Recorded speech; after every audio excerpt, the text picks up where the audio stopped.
Hey friends, welcome to Gardening with Creekside. Today we are going to go on a hydrangea tour.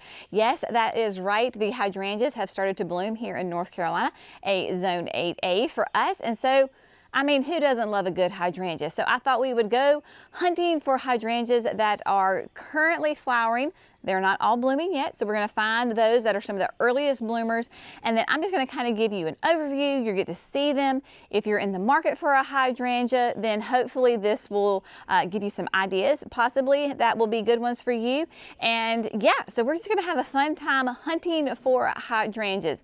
I am here on our back patio because the Incrediballs have started to bloom. If you are familiar with this space, you will know that we planted a Incrediball hydrangea hedge here behind the seating wall at the patio. And we did that with inspiration from the display gardens, the trial gardens at Spring Meadow Nursery. And they have a very famous picture of an Incrediball hedge. And I love that so that I wanted to use that here in our zone as well. I have a fun little friend. Can you see him right here? We have, yeah, y'all, I can't help it. I have to. Things pop up in nature and they're just so much fun. We have tons of little lizards and skinks around here, which is a sign of a very healthy garden. Anyway, Incrediballs, improved Annabelle. They are full sun to part sun. When I say that these are in full sun all day long, I mean it. It is 9 o'clock in the morning. They are clearly very much in the full sun and will continue to be until probably about 6 o'clock at night. They are on drip irrigation that runs once a day for maybe about 15 minutes. There you go. Very tight, upright plant. You can see that they, even though we've had lots of thunderstorms and wind and rain, they are very, very upright. That is the difference between an Incrediball and an Annabelle, right? Because Annabelles tend to be very floppy. Now, these are just starting to bloom, which is of course that beautiful color specific white flower on it that just is a beautiful, it's a smooth hydrangea. It is a native hydrangea. And yeah, it just does so well here. Love it. They will be about 4 to 5 feet tall and wide. Like I said, sun to part sun. So I would say a minimum of 4 to 5 hours all the way up to mine that get all day sun. So that is hydrangea number 1 that is blooming. Now we're going to mosey on down here to the creek. So we have a natural, when I say natural, I mean it's very natural, flower bed here along between the yard and the creek. So this is an area that we want to develop further as we go along. But what I want to show you in here is I have a couple of just old-fashioned macrophylla hydrangeas. These are old-timey hydrangeas. They have been moved 3 or 4 times from various houses. Like one I know was a gift when my grandfather died when I was in like 3rd grade. It was at my mama's. Then I dug it up when we first got married 24 years ago. Like these are old hydrangeas. Macrophylla hydrangeas, of course, bloom on old growth and they are pH dependent, meaning based on your soil's pH level as the color that they will be. Now, again, y'all, this area is highly neglected. Do not think for a second that you have to have the perfect spot, right? There's no such thing as perfection. That is only found in a dictionary. So you can have mess all around and there can be spots of beauty. It is so much like a metaphor for life. You can have a whole bunch of mess and junk in your life, but that does not mean that there are not beautiful moments, beautiful specks in there. This hydrangea represents that. And then another one does, and I'm going to show you here in just a second. But I love these. The thing that I did have them when we first moved into our house, it was along the driveway bed, and because they bloom on old growth, they were just way too exposed, and I was not getting flowers at all because of those late frosts, those late freezes. There was no flowers. I got fed up. I said, you're in a high profile, high valued area. I need you to get out of here to somebody will bloom reliably. Move them down here to the creek, and lo and behold, they have done great. I think since I've moved them, maybe they haven't bloomed not, twice, right? So the idea and this key to their success are these big trees right here. These trees offer protection, even as small as it may be. They offer that protection for those late frosts, those late freezes, and it protects these guys so they don't lose their flower buds. Megan has already been in here trimming some and putting them into bouquets at the house. Love, love, love it. Now, because these bloom on old growth, if you want to prune it, you need to do it after it blooms. So once you have your nice big flush of flowers, you've cut what you want, then you can whack it back. I can't wait to share with you the ones at Mama's house because hers are even more magnificent than mine. All right, now we're gonna head down because I have got some beautiful Invincibelle Rubies that are color specific, and yes, they're about as close to red as you can get for a hydrangea. So let me show you those. All right, my friends, here we are, right? We're along the same creek bed, but just down closer to the berm, and the nursery is just right behind us. I love this hydrangea. This is Invincibelle Ruby, like I just told you. It is a smooth hydrangea in that same family as your Incrediballs. These are color specific, and look at that beautiful, is it not just gorgeous? The color on these guys, I mean, so incredibly gorgeous. So they start out really tight, right? And they are a ruby color. They're not a fire engine red, they are a ruby color. And then as they open up, they have a little bit of a white tinge to them.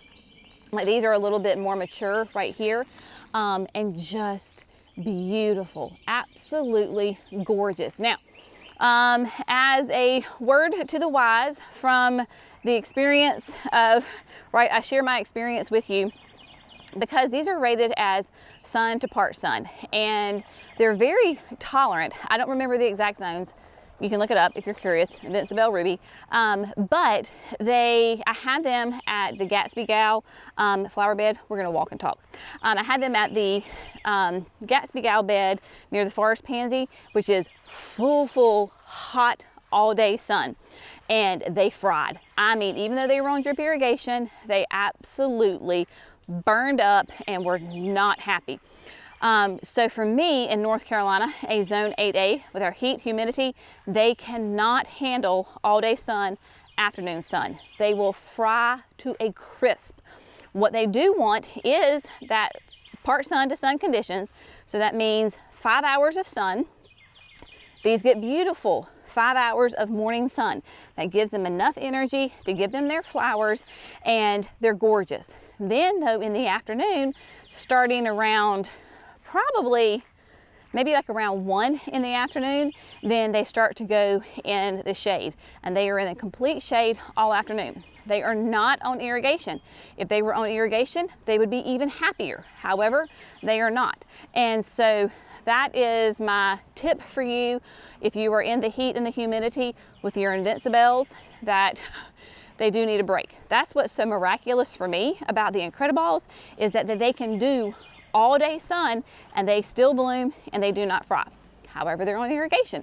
So this is where being a student of your own garden comes in really important, because sometimes, y'all, you try something, it either works or it doesn't work. If it doesn't work, move the plant, figure it out. You gotta be a student of your own garden. Gardening is one big science experiment. Now, what we're gonna do, we're gonna head up, get in Johnny, and we're gonna go up to the gate because the oak leaves up there are gorgeous. Then we're gonna head to Mimi's. Beautiful, cannot wait for you to see them.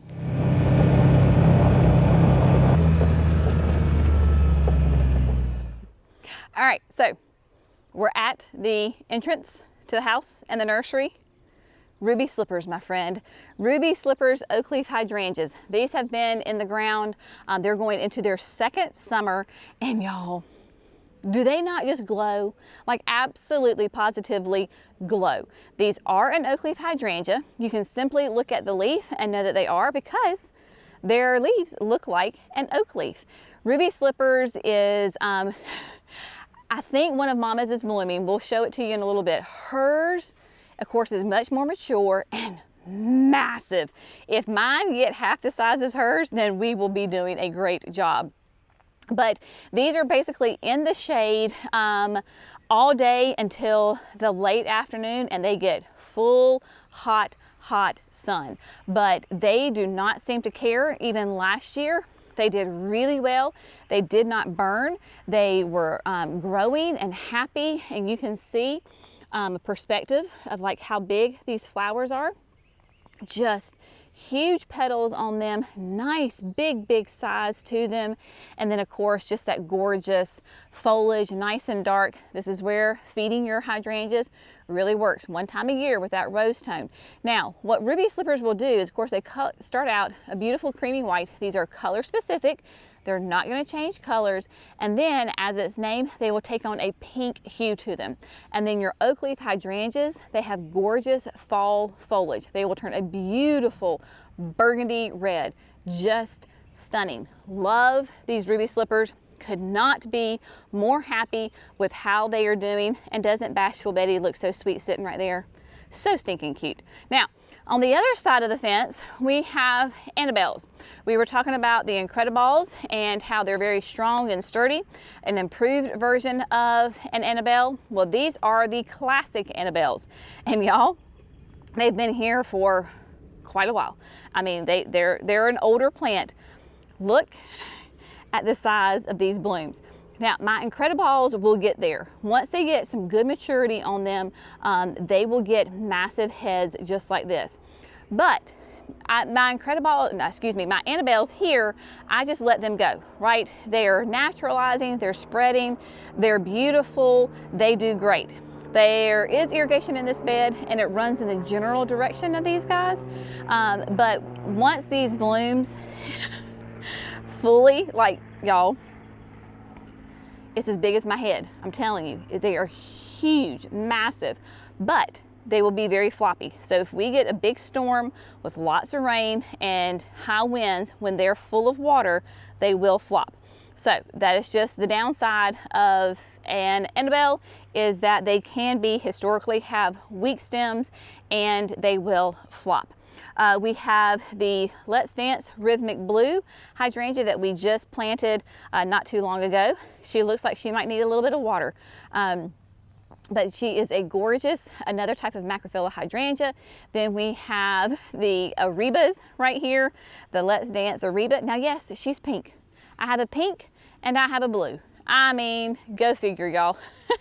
It is one of those things where you're just like, gotta love the pH dependent hydrangeas, because you could get pinks, you could get blues, you could get anything in between. Depends on the fertilizer you're using, how old they are, how long they've been in the ground. I mean, it's just kind of like you're gambling on what color you're gonna get. So we've got those done. Now we're gonna do is head up to Mimi's and I'm gonna show you hers, because she has got gorgeous, gorgeous hydrangeas. All right, my friends, so just got up here to Mimi's. Now, I will say Mimi is not here today. She is off on a shopping trip back at One-Eared Cow, the stained glass gallery in Columbia. So she said yesterday, because I kind of gave her my shopping request, and she was like, you know, it's probably a good thing that you don't actually go there yourself, because that could be very dangerous. She said, it's probably good that I'm like your in-between. And I was like, you're probably right. But I digress. So she's not here. She does a really good job of labeling her plants, but there may be some hydrangeas where I'm like, I don't know what they are. They're just using for inspiration. All right, behind me, speaking of, she does have this one labeled. This is another oak leaf. This is Ice Crystals. And Ice Crystals, you can see, has, the leaves are very, as far as, even though yes, they're an oak leaf, but they're very much a different shape than like the ruby slippers. Much more, dissected on them, and then look how open and airy these blooms are, right? So that's the great thing about hydrangeas. They come in all kinds of growing conditions, whether you need sun, you need shade, you need filtered sun, you need morning sun, afternoon shade, you name it, you can find a hydrangea for you. Now, I can hear my warmer zones right now saying, Jenny, no, we can't find a hydrangea for us. And I know, I'm sorry. But hydrangeas do tend to be more of a cold weather shrub. You start to get into zone 8B, 9A, 9B, and that can be very tricky sometimes. And so, I'm sorry, hopefully this will not cause any strife, but just inspiration, right? There's always a plant that we want to grow that we can't grow. For me, it is those cool weather plants like the conifers, like the blues. I go up to the mountains of North Carolina and I look at some of their evergreens and I'm like, oh, I wish I could have you, but we can't because of heat and humidity. So there's always a plant out there that we want, but we can't have. This is Mimi's ruby slippers.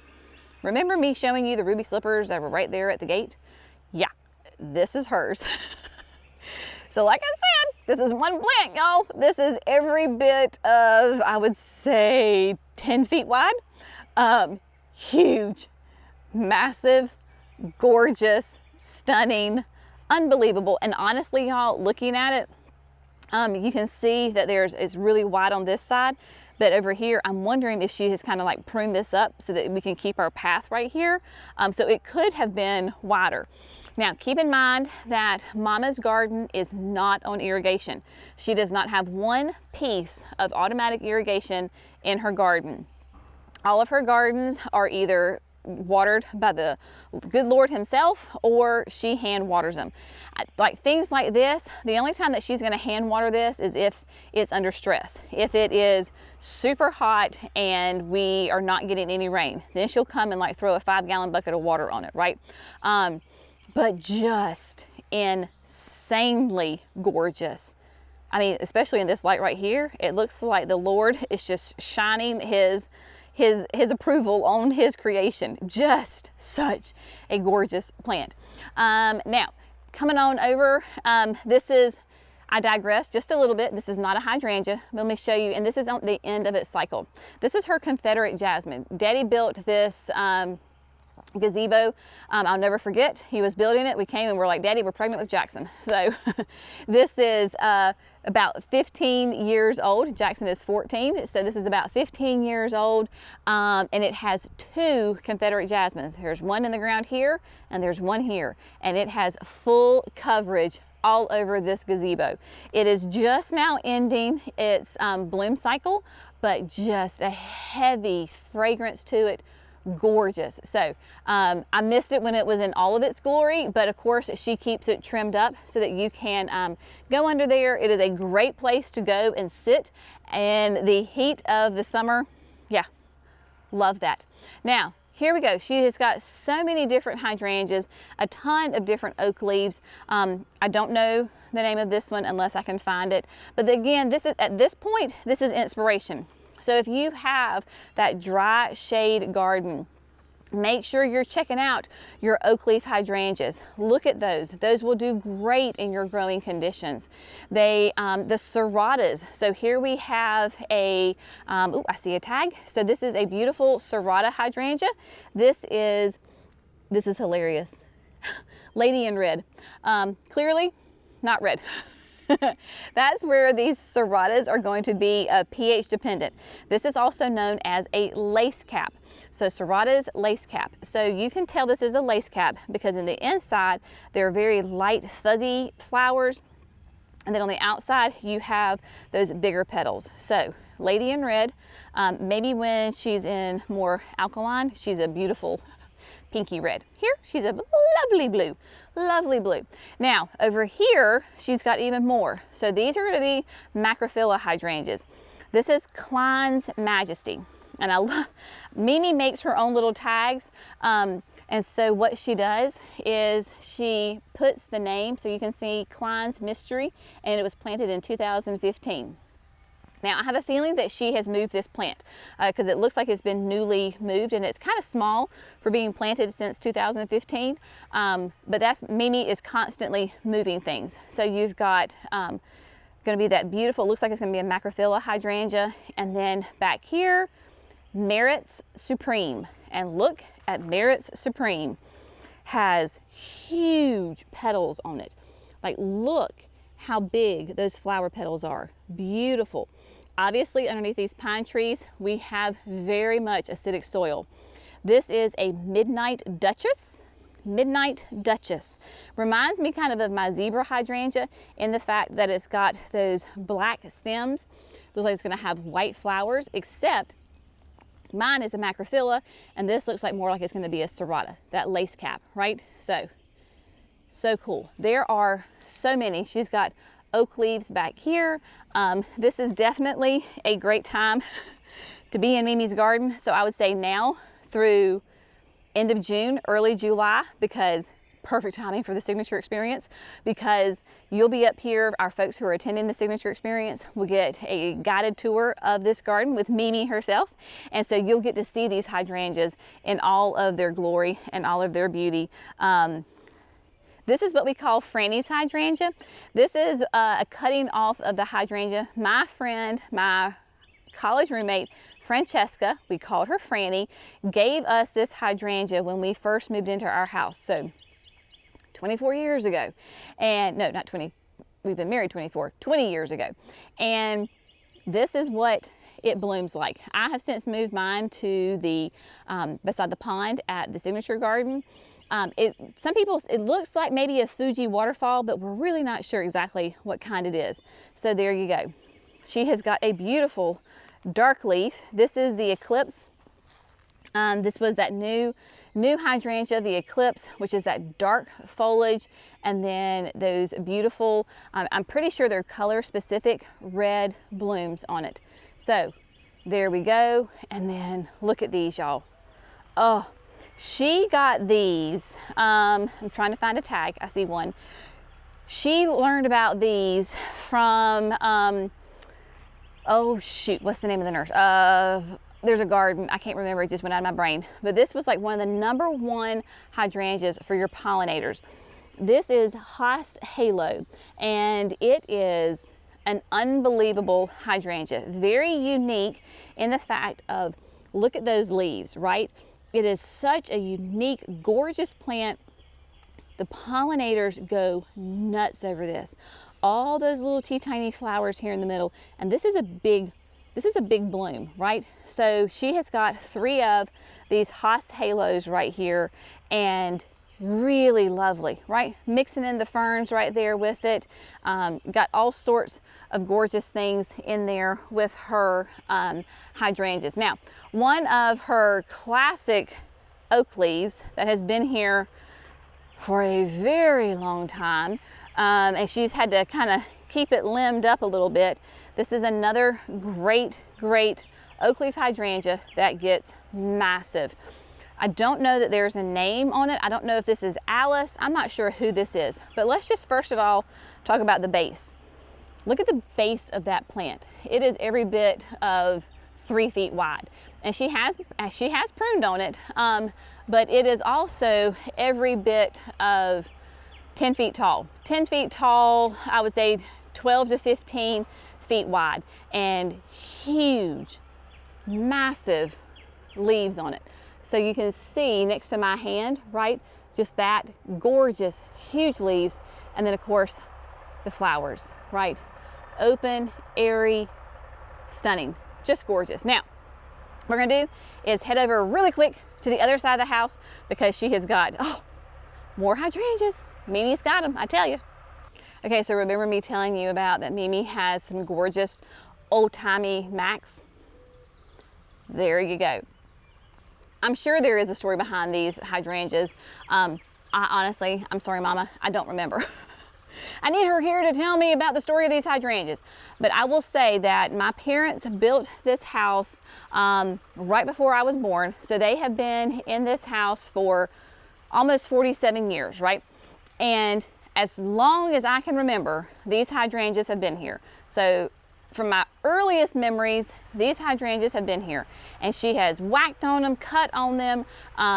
Again, not on irrigation, y'all. And here you go, gorgeous plants. And I don't even know if she fertilizes them. She may, but I'm thinking that it's probably a no. So this is on, I think it's 2 plants, maybe it's 3 plants. But look, you have got on the same plant such a classic, like Tiffany blue almost, right? So that is a gorgeous blue. And then you come down just a little bit And now we're gonna start getting into some purples. So you've got purple next door to, again, that gorgeous blue, right? You come a little bit further over this way and you've got a darker blue. Here on the same bud, y'all, the same flower, you've got blue and a pinky purple all right there together, right? And then you're coming over here to this hydrangea and you're going into more pinks.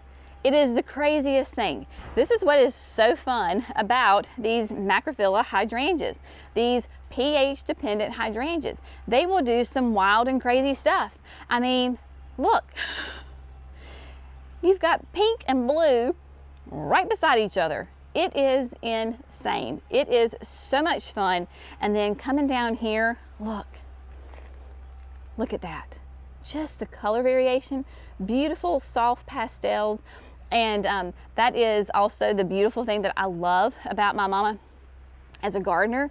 She would, like, if you wanted to, let's just say that I would say, hey mama, can I come cut some flowers? She would be like, of course, come cut them, right? Because is enjoying the beauty not only in the garden, but taking that beauty and bringing it into your house. Put them on your kitchen table, put them in your bathroom, put them beside your bed, right? Wherever you need a little splash of color, do it. Don't be afraid to cut the flowers and bring them inside. Oh, I love it. So, oh, just stunning. Jenny may or may not have to cut a little bouquet before I leave. And then the thing is too, with so many flowers, the great thing is you're not gonna miss any. I mean, like, even if you did a big bouquet, you're talking about, even if you just took the ones down here on the bottom, right? So the ones that are like hanging on the ground right there, nobody would ever know, right? Now, take a look at these beauties. Let me introduce you to Tough Stuff. Tough Stuff, Serrata hydrangea. There are 3 of them here. I've told you this several times before when we do garden tours at Mimi's, is that this is predominantly a shade garden, right? But you can start to see with the hydrangeas that we were just on that this is an interesting spot in the fact of it is predominantly shade, but it does get, I would say, 4 to 5 hours of some direct sun. So she was having a problem with, first we tried panicle hydrangeas. Well, it was not enough sun and they didn't have strong blooms. She tried some, I think maybe we tried some like Mac hydrangeas and it was too much sun, right? So not enough for panicles, too much for Macs. So we went with Serratas. They love it, right? They clearly are having a wonderful time here.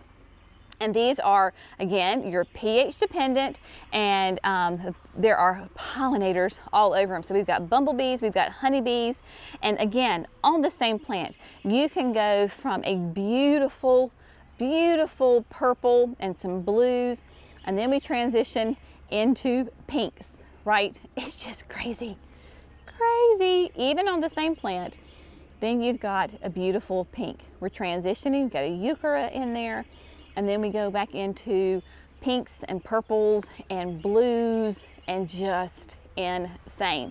So if you struggle with your sun conditions, or you're more on a shade, the shade side, especially the dry side, the serratas, the mountain hydrangeas, they are native. So they're gonna be much more adaptable to maybe some less than prime conditions, and they are just stunning. I tell you what, this is like some of my favorite times to be in. Well, let's just be honest, y'all. I love being in Mimi's garden any time of the year because one, she's shade. So in the summertime, I'm like, give me some Mimi garden because it is so much cooler and so much, I mean, it's like a 15-degree difference. And oh yeah. So, and then you got springtime, the azaleas are blooming, and then wintertime, there's so much interest here too. So it's just great. Now, sorry, I have no idea what these are, but look at these. As pink can be. I would assume that these are gonna be color specific because they're all basically the same shade of pink, but just notice here how she has that design. This is their pump house. So we have wells, and you've got to insulate that well so it doesn't freeze in the wintertime. So they've created this little building, been here forever. This is called their pump house. So the well's inside, and she landscapes all around it, right? So we've got these 3 macrophylla hydrangeas here that I'm assuming these are macrophyllas, and just again, nice big leaves, flower petals on them that are a gorgeous hot pink.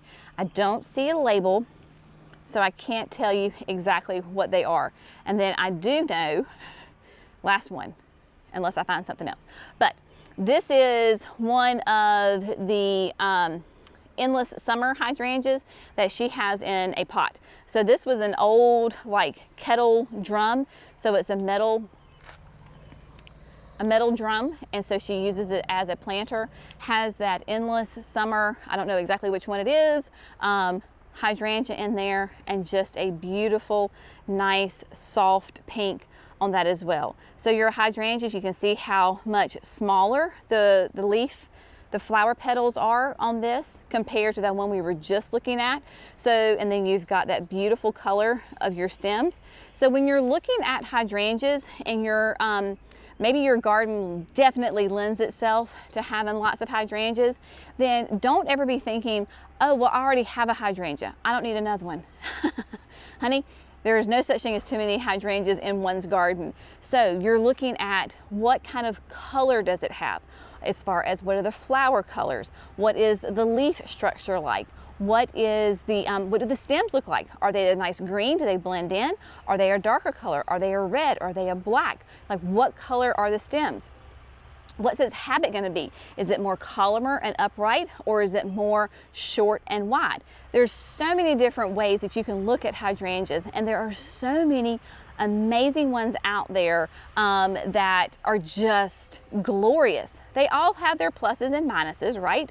And so you just have to kind of assess and be a student of your own garden to understand what it is that you need in your garden at that time. So if you're on the market for some hydrangeas, go out there and explore, right? Go out to your local garden centers. Don't be afraid to order online. I know the Haas Halo that we were talking about just a little bit ago, the only way that Mama could find that was that she found a nursery online that had them. She had got 3 and had great success with them. So don't be afraid to order some online. Just kind of know how they're coming to you. Are they a bare root? Are they in a pot? What size is the pot? Is it a quart? Is it a 4-inch container? A 4-inch would be really small for a hydrangea. The smallest I would go for a hydrangea would be a quart. If it's a gallon, that would be amazing. That would be a great size to do it. So just make sure that you know how it's arriving to you, right? If you're ordering online. And then just have fun. Go visit other gardens, get inspiration, other YouTube channels, gardening magazines, you name it. Just have fun, my friends. Gardening should be fun. It should bring you joy. This is certainly bringing me a lot of joy. I just want to hang out here for the rest of the day. But alas, there are things on my to-do list that I must take care of. Might cut some flowers though before I go. Mimi won't mind. Don't tell her. If you don't tell her, she'll never know. All right, my friends, as always, have an amazing day. I hope you found this fun, informative, and inspirational. I know I have. We'll see you in the next video. Bye, friends.